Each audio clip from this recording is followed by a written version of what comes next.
사고기의 치명적 결함? 보잉 737-800 안전성 탓이 도마 위에. 2024년 12월 29일 무안국제공항에서 발생한 비극적인 사고는 단순한 항공기 사고 이상의 여파를 남겼습니다.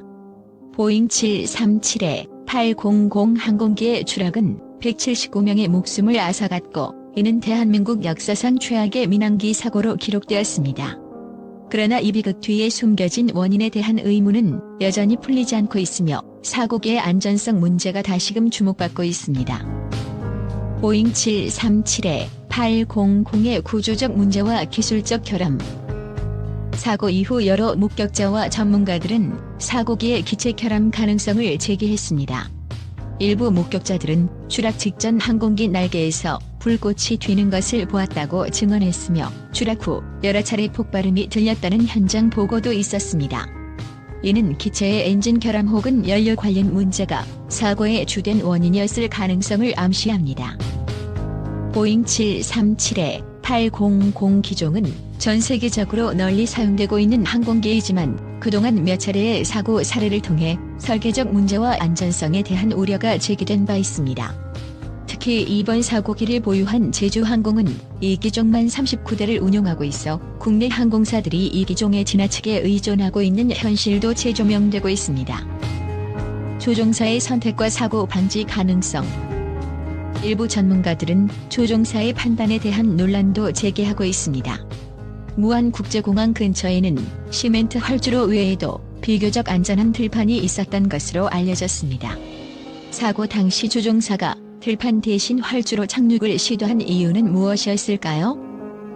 항공 전문가들은 비상 상황에서 조종사가 활주로를 선택한 것은 정당할 수 있지만, 만약 기술적 결함으로 조종 통제권이 제한되었거나 시간이 부족했다면 상황은 달라질 수 있다고 설명합니다. 이는 조종사의 판단력 문제보다는 기체 결함이 사고의 핵심 원인일 가능성을 뒷받침합니다. 보잉사의 책임과 글로벌 안전성 논란. 보잉 737-800은 과거에도 여러 차례 사고를 겪으며 안전성 논란에 휘말린 기종입니다. 737 맥스 기종의 대규모 리콜 사태와 더불어 보잉사의 품질 관리와 설계적 문제가 도마 위에 오른 적이 있습니다. 이번 사고로 인해 보잉사의 안전성 논란은 다시금 불붙었고, 글로벌 항공업계는 보잉 737-800의 운항 지속 가능성에 대해 논의하기 시작했습니다. 유족의 분노와 사회적 반항. 사고의 비극적 여파는 단순히 기술적 결함에 대한 논의로 끝나지 않았습니다. 사랑하는 가족을 잃은 유족들은 항공사와 제조사의 책임을 강하게 물으며 분노를 표출하고 있습니다. 유족들은 사고가 발생하지 않을 수 있었다는 가능성에 분개하며 기체 점검과 안전관리 소홀에 대한 명확한 해명을 요구하고 있습니다. 특히 이번 사고는 단순히 한국 내부의 문제가 아니라 글로벌 항공업계 전반에 걸친 안전관리의 중요성을 일깨워 주었습니다. 항공기는 단 한 번의 결함으로 수백 명의 생명을 앗아갈 수 있는 거대한 기계입니다. 따라서 제조사와 항공사는 지속적인 점검과 개선을 통해 사고 가능성을 최소화해야 한다는 목소리가 커지고 있습니다. 비극 속에서 얻어야 할 교훈. 무안국제공항의 참사는 단순한 사고가 아니라 항공기 안전성에 대한 근본적인 질문을 던지는 사건으로 남았습니다. 보잉 737-800 기종에 대한 추가적인 조사와 운항 정지 조치는 이 사건 이후 필수적인 논의가 될 것입니다. 희생자들의 비극적인 이야기를 통해 우리는 항공기 안전이 단순한 기술적 문제가 아니라 인간의 생명과 직결된 문제임을 다시금 깨닫게 됩니다.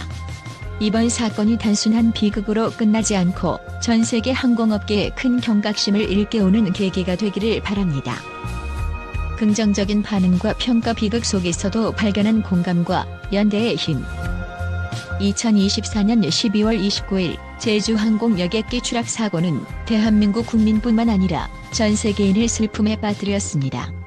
179명의 소중한 생명이 희생된 이 비극적인 사고는 수많은 가족에게 깊은 상처를 남겼지만, 그 속에서도 사람들은 공감과 연대의 힘으로 유족들에게 따뜻한 위로를 보내고 있습니다.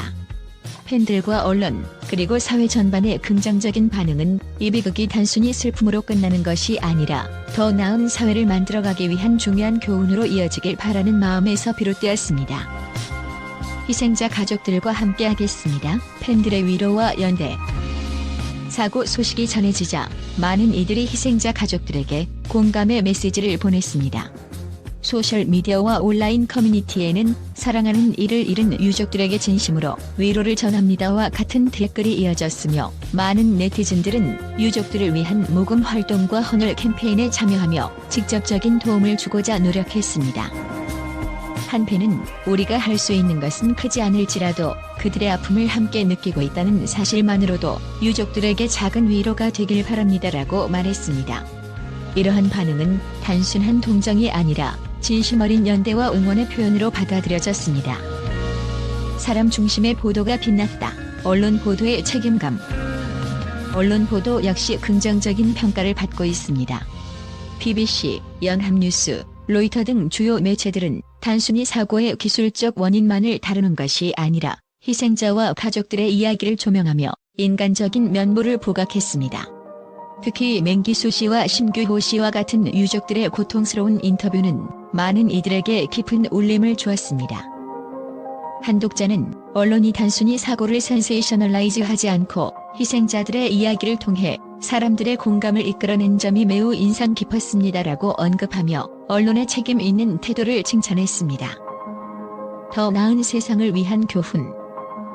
사고 이후 많은 이들은 이번 비극을 통해 항공 안전과 생명 존중의 중요성을 다시 생각하게 되었다며 안전점검 강화와 항공업계의 책임 있는 태도를 요구하는 목소리를 높였습니다. 이는 단순히 과거를 돌아보는 것이 아니라 앞으로의 비슷한 비극을 예방하기 위한 긍정적인 움직임으로 이어지고 있습니다. 이번 비극은 우리의 마음을 아프게 했지만 동시에 인간의 공감과 연대의 힘을 다시금 확인하는 계기가 되었습니다. 사람들은 이 사건을 단순한 비극으로 끝내지 않고 희생자들의 아픔을 바탕으로 더 나은 세상을 만들어가야 한다는 교훈으로 받아들이고 있습니다.